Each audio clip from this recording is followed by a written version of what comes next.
In this video, I want to show you how to unfold and fold your DJI Mini 4K. So once you get the drone, all right, this is the front of the drone where the camera is, and we need to unfold this propeller first. So you're gonna take, okay, this part of the drone, you see it sticks down, and you're simply gonna bring it forward. Same thing on the other side, forward.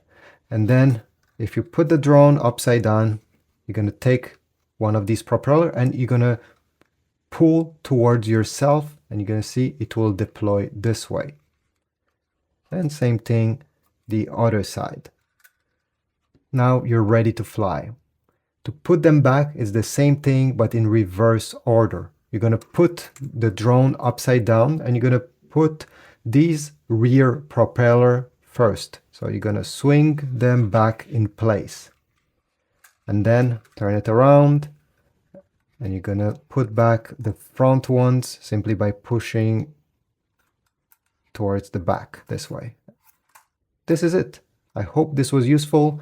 If so, please leave a like, subscribe, comment, check my Amazon links down below if you want to get some accessories compatible with your DJI Mini 4K.